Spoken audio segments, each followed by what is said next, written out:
My daughter called me at 10:47 p.m. from a locked gas station bathroom and whispered, "Dad, I left him. Please hurry." Before I could answer, a fist slammed against the door behind her. "Natalie, open the damn door." I recognized Colby's voice. Natalie started crying. "He followed me. He won't let me leave." Another Udar shook the door. Then Colby shouted something that made me grab my keys immediately. "Your father can't protect you forever." "Natalie, listen to me. Stay inside, lock the door, and don't answer him. I'm coming. Dad, he's really angry. I know. Just stay on the phone." What Colby didn't know was that before I became a 67-year-old widower living alone in a quiet Virginia house, I'd spent 31 years dealing with men who believed fear gave them control. And I knew the moment a woman tried to leave was often the moment a man like Colby became most dangerous. Before I tell you what happened when I reached that gas station, subscribe to Darkness Awakens and tell me in the comments where you're watching from. And if your daughter made that call, would you confront the man frightening her, or stay calm long enough to make sure he couldn't hide what he'd done? My name is Douglas Puit. 12 minutes after Natalie called, I pulled into the station and saw Colby's truck blocking her car. He was standing outside the restroom. The moment he saw me, his anger disappeared. "Mr. Puit, thank God," he said calmly. "Natalie's having some kind of episode. Move away from the door." "You don't understand. We had an argument and she overreacted." "Move." He stepped aside. I knocked. "Natalie, it's Dad." The lock opened immediately. My daughter came out with red eyes and both hands clutching her purse. The second she saw me, she ran into my arms. She was shaking so badly I could feel it through my jacket. Colby sighed. "See? She does this. She gets emotional and turns everything into a crisis." I looked at him. "She's coming home with me." His jaw tightened. "This is between Natalie and me. Not tonight." For a second I saw the man she'd been hiding from me. Then he noticed the clerk watching through the window and smiled again. "Fine, take her. She'll calm down." I put Natalie in my truck. Colby called after us. "You're making a mistake, Douglas." I didn't answer. On the drive home, Natalie stared through the windshield for several miles before whispering, "I've been trying to leave for 3 months. Why didn't you tell me?" "Because he said you'd get angry. He said he'd provoke you until you threatened him, record it, and prove I came from a violent family." That caught my attention. Colby wasn't simply trying to control my daughter. He was already planning how to control the story after she escaped. "Has he hurt you?" I asked. Natalie went quiet. Finally she said, "Not tonight." I tightened my hands around the steering wheel but asked nothing else. There would be time for questions when she felt safe. At home, I locked the doors and sat with her at the kitchen table. I wanted to drive straight back to Colby's house, but anger was exactly what he expected from me. I wasn't going to give him the evidence he'd already planned to manufacture. Then Natalie's phone buzzed. She looked down and went pale. "Dad." I took the phone. The message came from an unknown number. "You just signed your family's death warrant." Natalie whispered, "What do we do?" I didn't reply immediately. I took a screenshot, saved the number, and wrote down the exact time, 11:36 p.m. Then I looked at my daughter. "Now we document everything." She stared at me as if she didn't recognize the man sitting across from her. That was understandable. Natalie knew me as her retired father who fixed fences, drank coffee on the porch, and still talked to her mother's photograph when nobody was around. She didn't yet know that before I retired, I'd spent 31 years as a U.S. Marshal. And Colby had just made the first mistake men like him always make. He had put his threat in writing. At 7 the next morning, Natalie was still sitting at my kitchen table. I hadn't slept. Neither had she. The threatening message remained on her phone, but I didn't ask her to explain everything at once. I put a notebook between us and said, "Start with the first thing you remember that didn't feel right." She stared into her coffee. "I don't know where to start." "Then don't start with the worst thing. Start with the first." After a long silence, she said Colby had been wonderful when they met 2 years earlier. Flowers at work, surprise dinners, constant messages telling her how much he missed her. Within months, attention became supervision. He wanted my passwords because couples shouldn't have secrets. Then he wanted access to my bank account because he said I was bad with money. I wrote down dates whenever she remembered them. Colby began questioning every purchase, every late meeting at school, every call she didn't answer immediately. When her friends complained, he convinced her they were jealous. When she visited me, he'd text until she left. He never said I couldn't see you, Natalie whispered. He just made me pay for it afterward. How? Hours of questions, accusing me of talking about him. Sometimes he wouldn't speak to me for days. I kept writing. Anger wouldn't help her now. Details would. Did he ever threaten you directly? Natalie hesitated. Not at first. He'd say things like, "People who betray me regret it." Or he'd tell me how easy it was for accidents to happen. Then she told me about the recordings. Colby would provoke arguments, wait until she cried or raised her voice, then turn on his phone. Later he'd play back only the worst moments.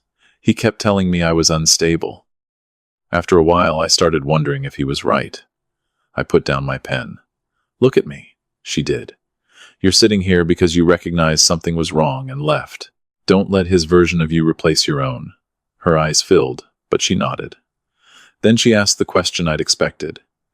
"Dad, why are you writing everything like this?" I closed the notebook. "Because memory gets attacked. Records don't," she frowned. "You sound like you've done this before." I had never told Natalie much about my career. Vivian and I wanted our daughter growing up without carrying the weight of the men I'd arrested. To Natalie, I'd simply worked for the federal government and traveled too much. "For 31 years, I said. "I was a deputy U.S. Marshal." She stared at me. "A marshal?" "Fugitive investigations, witness protection support, threat cases. Enough to know that men like Colby depend on isolation. They want one frightened person's word against theirs." "Why didn't you ever tell me?" "Because being your father mattered more than what I used to do." I pushed the notebook toward her. "And because this isn't about me hunting Colby, it's about making sure he can't rewrite what happened to you." Natalie looked toward the window. "He's going to come back, probably. You say that like you're not scared.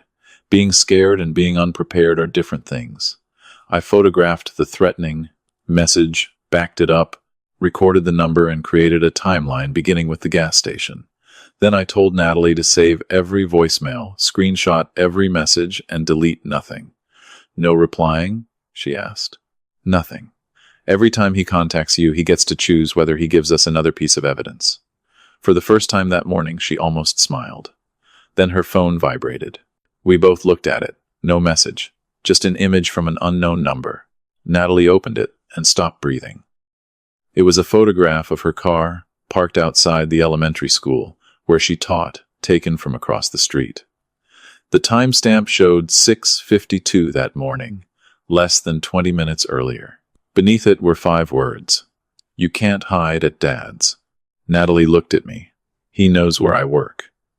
I saved the image before taking out my own phone. Until that moment, Colby had threatened us with words. Now he was showing us he could follow her in the real world. I dialed a number I hadn't used in years. A man answered on the 4th ring.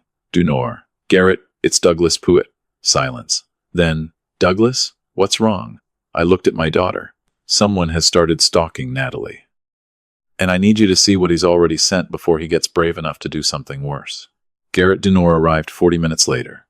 He was younger than me by almost 15 years, but we'd worked enough cases together for him to know I wouldn't call over a family argument. I handed him Natalie's phone without explaining anything first. He read the threat from the night before, then studied the photograph taken outside her school. "Has she responded?" "Not once." "Good. Keep it that way." Natalie sat across from us while Garrett documented everything. He explained that one threatening message might be dismissed as anger, but repeated contact, surveillance, and unwanted appearances created a pattern. "That's what we need," he said. "A pattern nobody can explain away." I understood perfectly. Colby wanted emotion. We were going to give him documentation. Garrett contacted the school and advised Natalie not to return alone. Then I called my older brother, Wendell. He lived 20 minutes away and arrived with a toolbox instead of questions. "Where do you want cameras?" he asked. "Every approach to the house." By noon, we had one covering the driveway, another watching the porch, and 2 aimed toward the side and rear entrances. My neighbor, Pet Ingram, who had spent 26 years as a 911 dispatcher, noticed us working and walked over.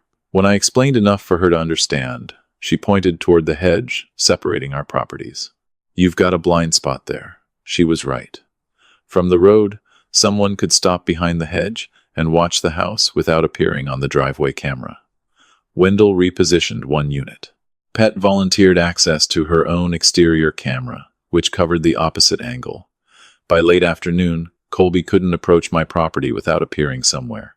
Natalie watched us from the porch. "I hate this," she said quietly. "All of you changing your lives because of me. We're not changing our lives because of you." I tightened the final camera mount. "We're changing the environment because of him." Her phone remained silent for most of the day. That worried me more than another message would have. Men like Colby rarely surrendered control quietly. At 6:30, a dark sedan passed the house slowly. It returned 20 minutes later.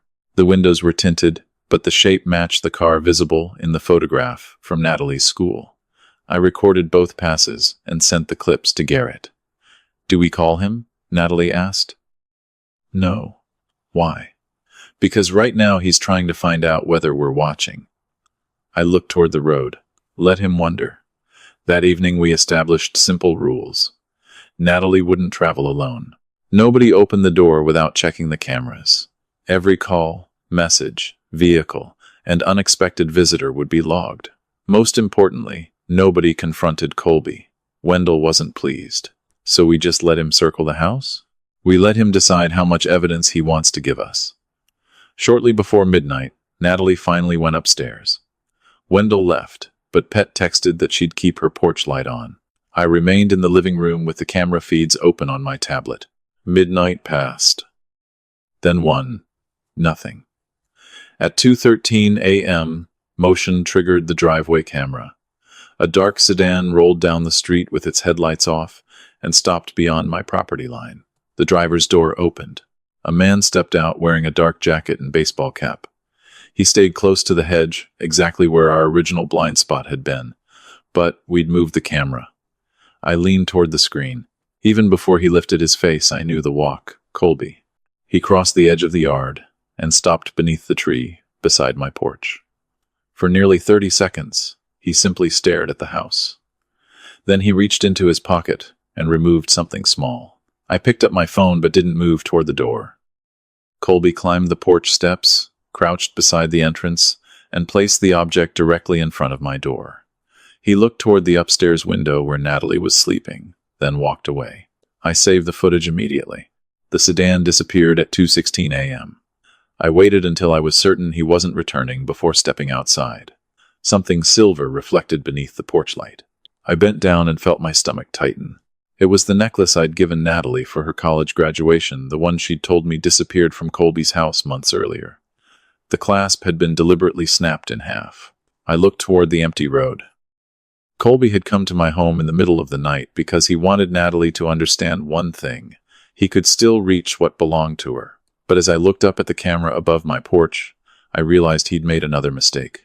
This time, he'd threatened my daughter while 4 cameras were watching. At 6 that morning, Natalie came downstairs and found me sitting at the kitchen table with her broken necklace sealed inside a plastic bag. She stopped the moment she recognized it. "Where did you get that?" "Front porch, 2:13 this morning." Her face changed. "That's impossible. I left it at Colby's house months ago. He brought it here." I showed her the camera footage. She watched Colby move through the darkness, climb my steps, and place the necklace beneath the porch light. When the video ended, Natalie stared at the broken clasp. "He gave me that back because he knows you gave it to me." "Exactly. He's telling me he can get to us. He's trying to." I called Garrett before Natalie could say anything else. He arrived 20 minutes later, photographed the necklace where I'd found it, and copied footage from all 4 cameras. The angles told the entire story.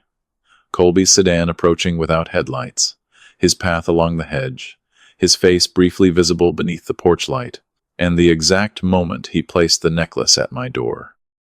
Garrett watched the sequence twice. "This is better than another text." Natalie looked confused. "Better?" For evidence, he explained. He physically came onto property, after being told to stay away, in the middle of the night, and left an item connected directly to you. I looked at the timestamp. Colby thought the necklace was intimidation. To Garrett, it was documentation. That distinction mattered. Can you arrest him?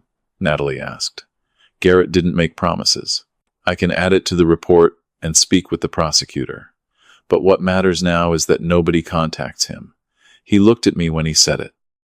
Especially you, Douglas. I understand. Do you? He wants me angry. Garrett nodded. Then don't give him what he wants. After he left, Natalie sat on the porch while I replaced one of the camera batteries. I keep thinking about going back, she said. I stopped working. To Colby? Not because I want him. Because maybe if I apologize, he'll stop coming after everyone else. I sat beside her. That's what he needs you to believe. If fear sends you back, then fear worked. She wiped her eyes. What if he hurts you? Then we deal with what he does. We don't surrender because of what he might do. I didn't tell her I was afraid to. Courage wasn't the absence of fear. Sometimes it was simply refusing to let the other person choose your next move. That afternoon, Colby changed tactics. The threatening messages stopped. Instead, Natalie received an email with the subject line, "I'm sorry." He wrote that he'd been frightened, that losing her had made him act irrationally, and that he only wanted 10 minutes to explain himself. Maybe he's calming down, she said. Maybe. But something about the timing bothered me. At 4:18 p.m., another email arrived. This one included an audio file. Natalie pressed play before I could stop her. Colby's voice sounded calm. Natalie, your father threatened me last night. He said he'd handle me his own way. I'm worried about you being in that house.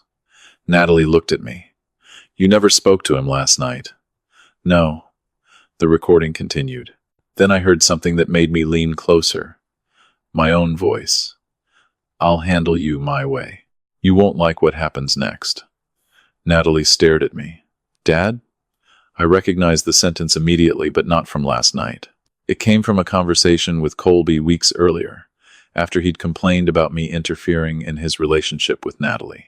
The words were mine, but the surrounding conversation was gone. He had cut them into something that sounded like a threat. I replayed the file. There was a tiny jump before my sentence, barely noticeable unless you were listening for it. Colby wasn't simply stalking Natalie anymore. He was building a version of events in which I was the dangerous man and he was the victim. That evening, Garrett listened to the file and asked one question. Do you still have the original conversation? I looked toward the security system I'd installed months earlier after tools started disappearing from my garage. Every exterior conversation near my porch had been automatically archived. Maybe. I opened the storage directory and searched the date I remembered. A file appeared. 27 minutes, 14 seconds. Garrett looked at me. Don't send it to him. Don't tell him you have it. Why? Because right now, Colby thinks he's controlling the evidence. I looked at the edited recording on Natalie's phone, and then at the untouched original on my screen. For the first time since the gas station call, I understood exactly what Colby wanted from me. He wasn't trying to make me afraid anymore. He was trying to make me angry enough to become the monster he'd already started telling everyone I was. The edited recording changed the way I looked at Colby. A man who threatens you wants fear. A man who manufactures evidence wants something more permanent. He wants everyone else to believe his version after the truth becomes inconvenient. So instead of calling him, I went looking for the people who had known him before Natalie did. Years as a U.S. Marshal had taught me that dangerous behavior rarely begins with the victim standing in front of you. Patterns leave footprints. By noon, I had searched public court records, property filings, and old civil complaints connected to Colby's name. Most led nowhere. Then one caught my attention. Brenda Farley. 4 years earlier, she'd requested a protective order against Colby Weston. The petition had been withdrawn 11 days later. No hearing. No explanation. I found a current number and called. Miss Farley, my name is Douglas Pwitt. I'm calling about Colby Weston. Silence. Then she asked, Who are you?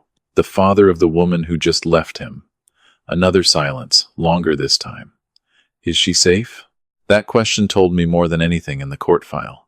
We agreed to meet at the Blue Ridge Diner, a public place Brenda chose herself. She arrived 20 minutes early and selected a booth facing the entrance.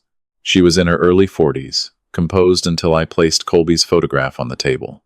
Then her fingers tightened around her coffee cup. He still does that smile, she said. What smile? The one that makes everyone think you're the crazy person. I didn't push. Brenda began talking when she was ready. Colby had been charming at first. Flowers, constant attention, promises about a future together. Then came the passwords, the questions, the complaints about her friends. He never told me I couldn't see people, she said. He made seeing them so exhausting that eventually I stopped. It was almost exactly what Natalie had told me. Then Brenda described the recordings.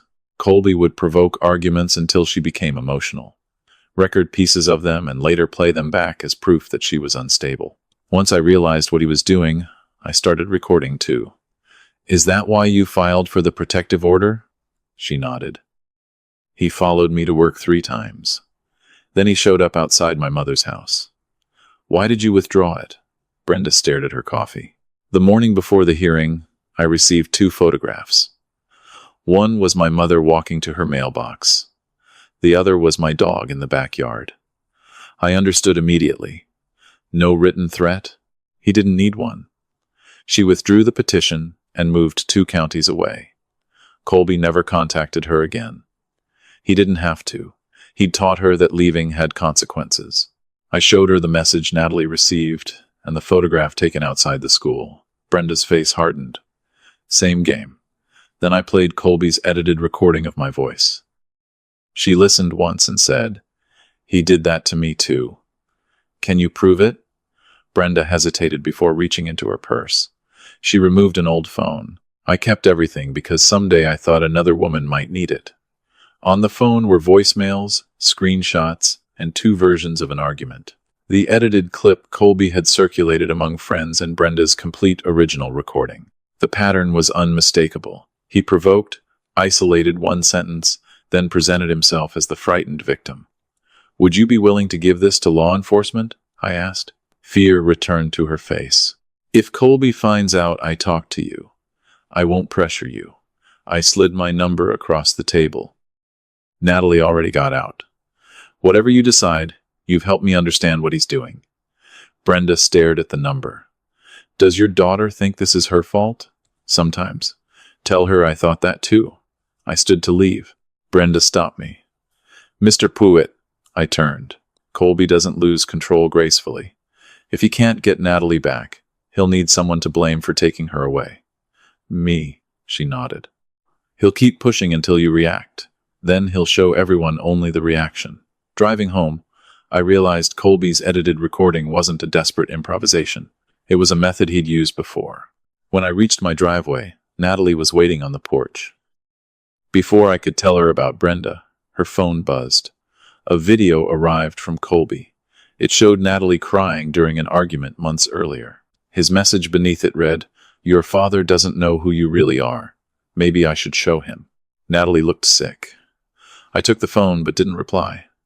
Brenda's warning was still in my head. Colby wanted a reaction.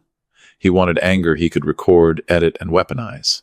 I handed the phone back to Natalie. From now on, we give him nothing he can use. If Colby wants to prove what kind of man he is, we're going to let him do it himself. For the next 2 days, I gave Colby exactly what he hated most. Nothing. Natalie didn't answer his messages. I didn't call him about the edited recording. When his dark sedan passed my house twice Tuesday afternoon, I saved the footage and stayed inside. Every attempt went into the file Garrett was building. By Wednesday morning, the folder contained 37 screenshots, 6 videos, the broken necklace, Brenda's statement, and 2 edited recordings. Colby wasn't losing control randomly. He was trying to manufacture a story. In his version, Natalie was unstable. I was a violent father interfering in their relationship, and he was the reasonable man trying to protect her.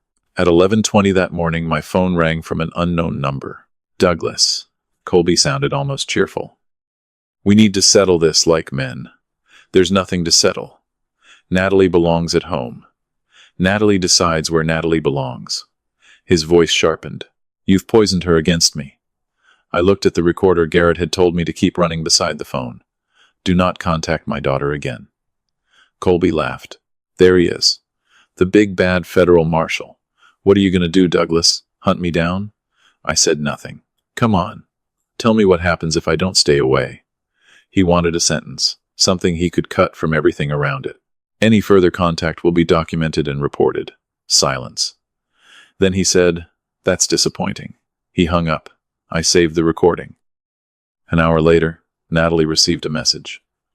Your father just threatened me. She looked at me. He was trying to make you say something. Yes. And when you didn't, he lied anyway. That was the lesson Colby hadn't expected her to learn. His accusations no longer made her question herself. They made his pattern easier to see. That afternoon, Garrett stopped by with news. Brenda had contacted him directly and agreed to provide her old recordings and screenshots. She's scared, he said, but she's done being silent. I nodded. One frightened woman could be dismissed. Two women describing the same method years apart were harder to explain away. Then Pet called from next door. Douglas, your friend is back. I checked the camera. Colby's sedan was parked across the street. He stood beside it holding his phone horizontally, filming my house. Instead of going outside, I stepped away from the window. 10 minutes later, he left. That evening, the video appeared on social media. Colby stood across from my property and spoke calmly into the camera. I'm documenting this because I'm afraid for someone I care about. Her father is preventing her from speaking to me and has threatened me. Natalie watched beside me. People are going to believe him. Some will. Doesn't that bother you? Truth doesn't become weaker because a liar uploads first. I saved the video. Colby had now publicly committed himself to a version of events. That meant every piece of evidence contradicting him had become more valuable. At 8:15, another video arrived privately.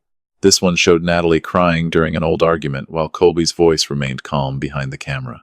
The clip ended before anyone could hear what caused her breakdown. Beneath it he wrote, I have hours of this. Tell your father to back off. Natalie closed the message. I'm not answering. Good. I'm not going back either.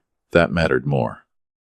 The frightened woman I'd picked up at the gas station was beginning to understand that Colby's power depended on her believing resistance was impossible. Shortly before 10, Garrett called. He's escalating publicly. We should be ready if he comes to the property again. He will. How do you know? I looked at the porch camera. Because messages aren't getting him what he wants anymore. Garrett warned me again not to confront him. I won't chase him, Douglas. I mean it. After we hung up, Wendell asked what I intended to do. Nothing. He raised an eyebrow. That's your plan?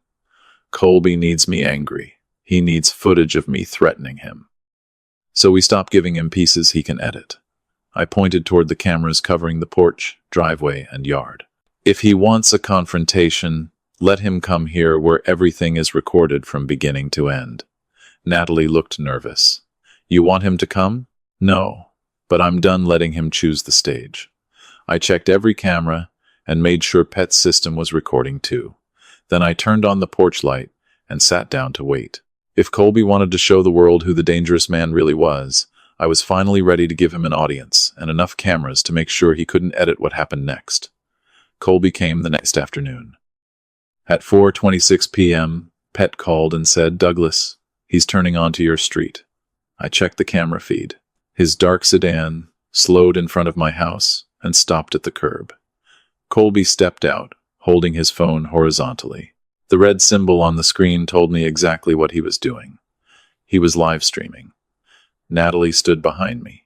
Dad, don't go outside. I'm not going to fight him. That's what he wants. I know. Wendell was already in the kitchen, and Pet remained next door with her cameras running. I opened the front door but stayed beneath the porch light where every angle could see me. Colby smiled into his phone. There he is. Then he turned the camera toward me. Douglas, I'm here peacefully. I only want to speak with Natalie. Leave the property. See? He told his viewers. He won't even let her talk to me. Natalie appeared behind the screen door. I don't want to talk to you, Colby. His smile disappeared for half a second. Natalie, sweetheart, Your father is manipulating you. No, I'm asking you to leave. Colby ignored her and stepped onto the walkway. Douglas, why are you keeping her here? She's an adult. She's here because she chooses to be. And if I come up there, you'll be trespassing. He took another step. I didn't move. Is that a threat? It's a statement. He climbed the first porch step. What happens if I don't leave? I could almost see him waiting for the sentence he needed. Your presence is being documented. Leave the property. His smile tightened. Come on, Marshal. Tell everybody what you really want to do to me. Wendell shifted behind me, but I raised one hand without looking back. Nobody was giving Colby the scene he'd come to create. He climbed another step. You're scared, Douglas. Leave. Or what? Or law enforcement handles it. Right on cue, a patrol vehicle turned onto the street. Garrett stepped out and walked toward us. Colby immediately aimed the phone at him. Officer Good, I'm glad you're here. I've been trying to explain that I'm being threatened by this man. Garrett stopped at the edge of the yard. Mr. Weston, you've been told to leave this property. I'm here because I'm concerned about Natalie.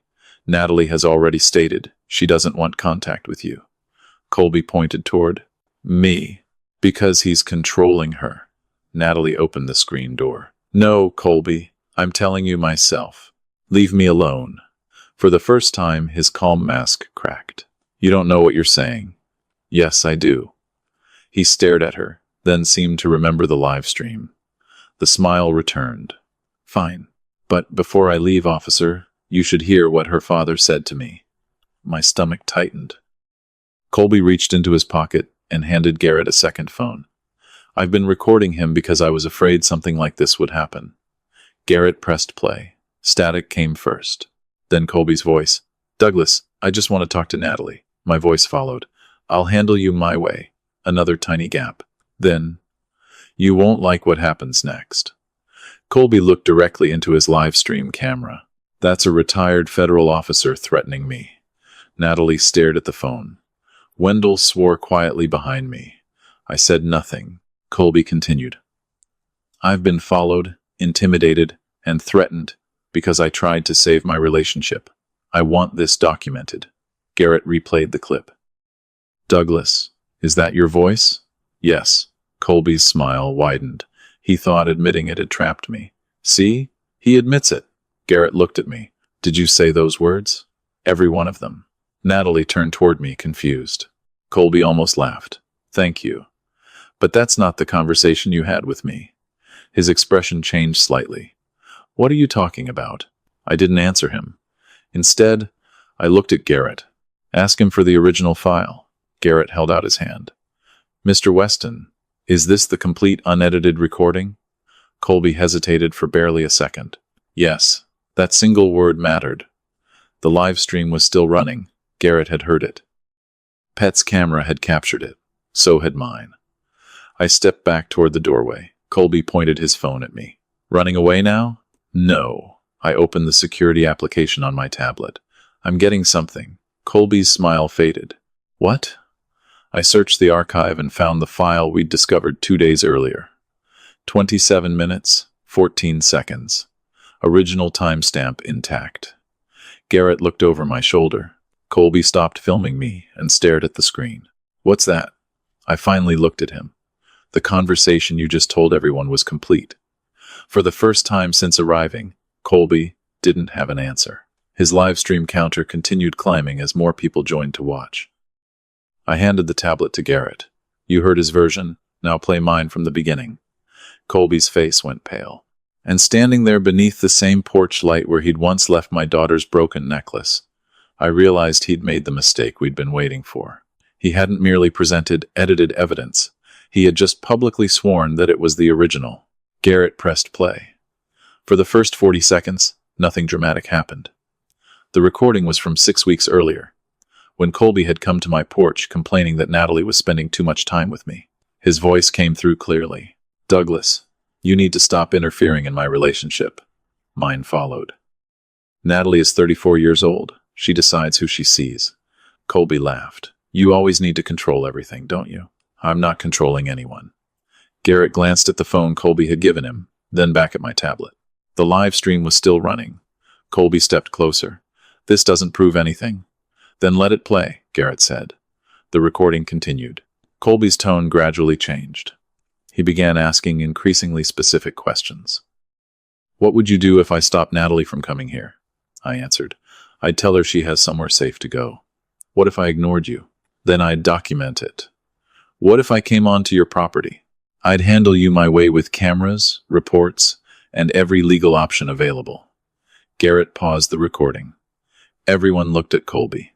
That was the first sentence he'd edited. His version contained only, I'll handle you my way. Everything after it had disappeared. Coincidence? Wendell asked. Colby raised his phone. He's manipulating the recording. Garrett ignored him and resumed playback. Seconds later, Colby's recorded voice said, So you're threatening me? My voice answered, No. I'm telling you that if you threaten Natalie or trespass here, you won't like what happens next, because every step will be documented and turned over to law enforcement. Natalie covered her mouth. The second sentence Colby had used was there too, except his version ended after, You won't like what happens next. Garrett stopped playback again. Mr. Weston, you told me your file was complete and unedited. It is. He's created this. Then why does his recording predate the file you gave me? Colby's eyes flicked toward his live stream screen. Comments were moving faster now. He tried to recover. He's a former federal officer. He knows how to fabricate evidence. I almost answered, but Garrett raised a hand. Let the recording finish. We listened. Near the end, a television inside my house could be heard through the open window. A weather announcer mentioned an incoming storm, expected Thursday evening. Garrett checked the timestamp. The forecast matched the date of my original file. Colby's clip contained abrupt background changes exactly where my sentences had been shortened. Then came the part even I had forgotten. On the recording, I went inside and closed the door. Colby remained on the porch for several seconds. His phone microphone captured him muttering to himself. That should be enough. Nobody spoke. Garrett replayed those 4 words. That should be enough. Colby's face drained of color. Natalie stared at him as though she were finally seeing the machinery behind 2 years of confusion. You were trying to make Dad threaten you, she said. No. You planned it. Natalie, he's twisting this. She shook her head. That's what you always say. Colby took a step toward her. Garrett immediately moved between them. Stay where you are. Colby turned back to his phone. Everyone watching this, you're seeing a coordinated setup. Douglas has been planning this because he hates me. I looked directly at his camera. Then keep streaming. He blinked. What? Don't turn it off. If we're lying, let everyone watch. For the first time, Colby seemed unsure whether the live stream was protecting him or destroying him. Pet called from her porch. Mine's recording too, Colby. Beginning to end. Wendell added.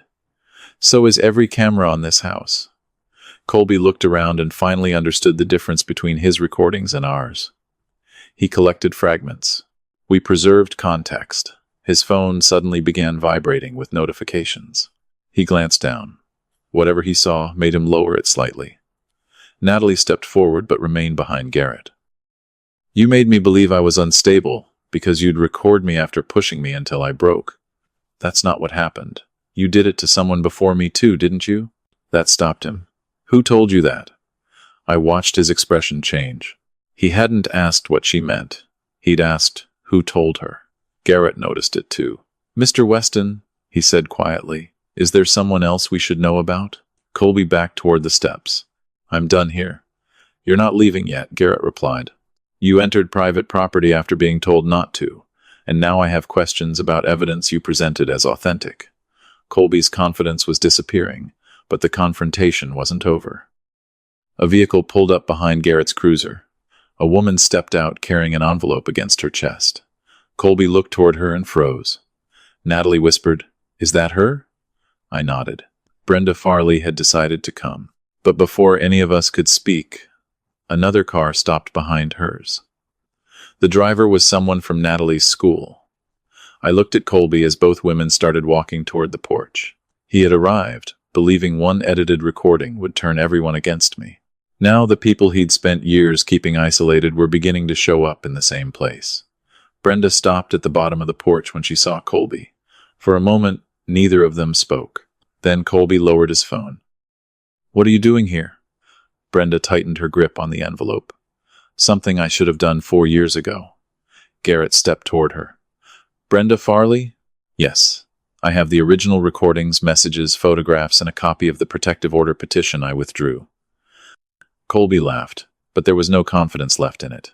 "She's obsessed with me. She has been for years." Brenda looked at Natalie. "That's what he told people about me, too." The second woman reached the porch. "I recognized Connie Tillman, the principal at Natalie's school." She handed Garrett a folder. "We've documented Mr. Weston outside school property 5 times in the last 3 weeks. Twice after Natalie specifically asked security not to allow him inside." Colby raised his phone again. "This is unbelievable. Douglas arranged all of this." Connie shook her head. "Douglas didn't call me. Natalie reported you months ago." Natalie stared at her. "You kept those reports?" "Everyone." Garrett began comparing dates.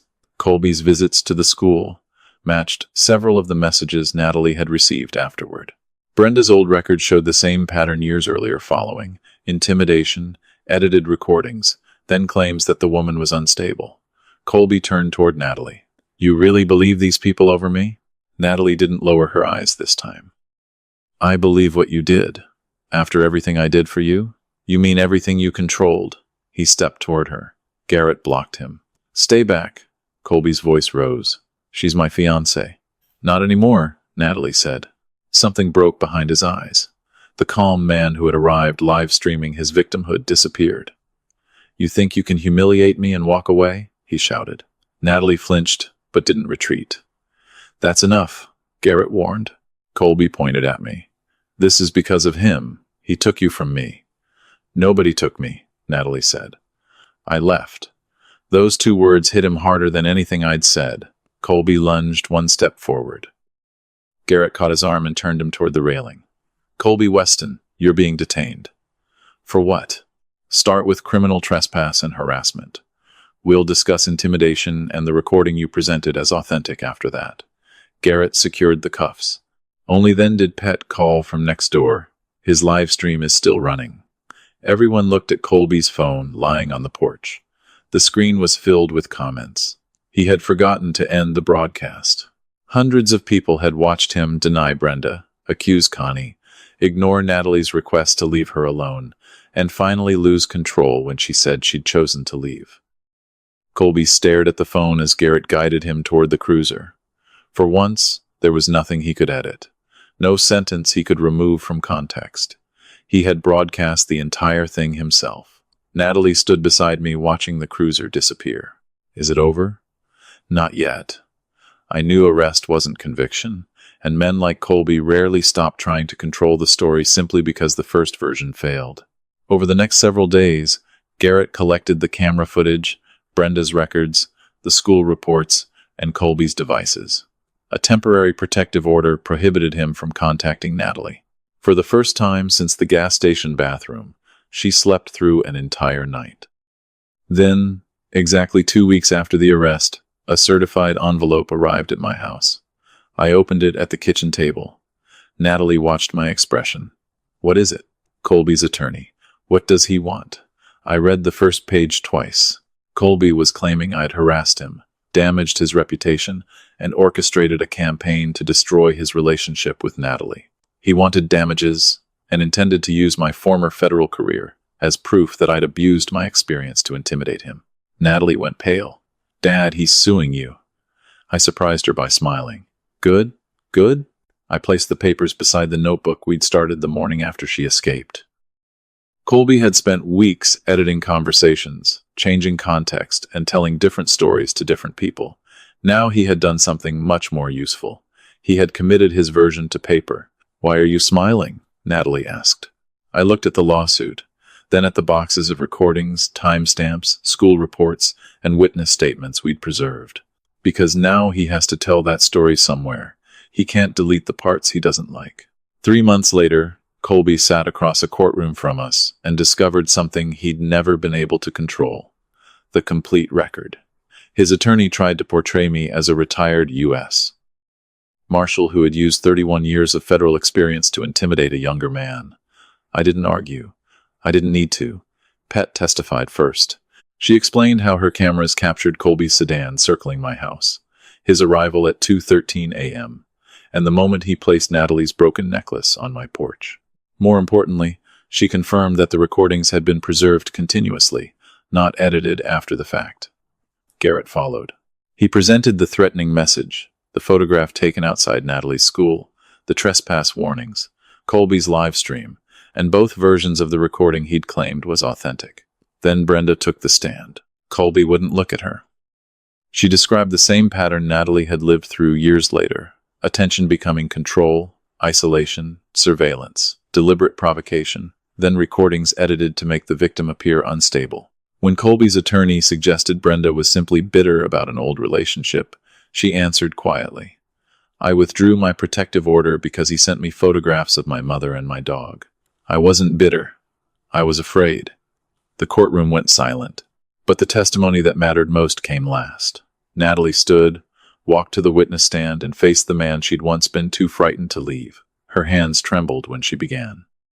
She told the court how Colby demanded passwords, monitored her money, questioned her friendships, and recorded arguments after pushing her until she cried. She described packing a bag while he showered, escaping in her car, and locking herself inside a gas station bathroom while he pounded on the door. Colby stared at her as if he could still make her doubt herself.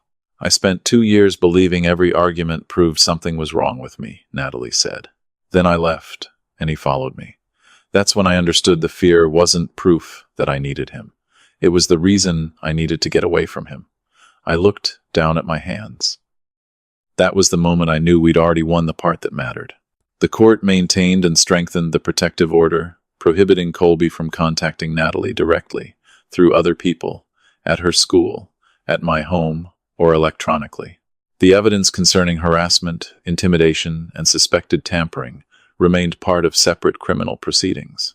His lawsuit against me didn't become the weapon he'd imagined either. The written accusations only forced his claims to be compared against timestamps, complete recordings, and independent witnesses. Outside the courthouse, Natalie took one long breath. "Is it finally over? The legal part may take time. That's not what I meant." I understood. "Then yes, you don't have to live according to what he might do next." 6 months later, Natalie had her own apartment again. She returned to teaching full-time, reconnected with friends she'd stopped seeing, and started laughing without immediately checking whether someone disapproved. Brenda occasionally called her. 2 women Colby had tried to isolate had become friends, because neither had to explain the experience to the other. As for me, retirement became quiet again. One Saturday, Natalie came over and found me replacing a loose section of the porch railing. "You know normal fathers hire people for this," she said. "Normal daughters don't criticize free labor." She laughed and grabbed the other end of the board. We worked until sunset. When we finished, Natalie noticed the porch light glowing above the door. "You still leave that on every night?" "Every night." Her mother Vivian had started the tradition years earlier. Whenever Natalie came home late, Vivian insisted the light stay on. "When things get dark, Douglas, keep it burning. People need to know where home is." After Vivian died, I never stopped. Natalie stood beneath that light for a moment, then rested her head against my shoulder. "I knew you'd come that night," she said. "At the gas station?" She nodded. "I didn't know what else was going to happen, but I knew if I called you, you'd come." I looked out at the road where Colby's sedan had once circled our house. For months I'd thought protecting my daughter meant defeating the man who frightened her. I was wrong. My job wasn't to fight her battle for her. It was to keep the door open long enough for her to find the courage to walk through it herself. If this story meant something to you, subscribe to Darkness Awakens, and tell me in the comments if someone you loved called you at 10:47 at night and whispered, "Dad, I left him." Would you confront the person who hurt them or help them build a case so strong that the truth could speak for itself? That night, after Natalie drove home, I locked the door, checked the porch once, and turned toward bed. But I left the light on. Some promises aren't meant to end when the danger does.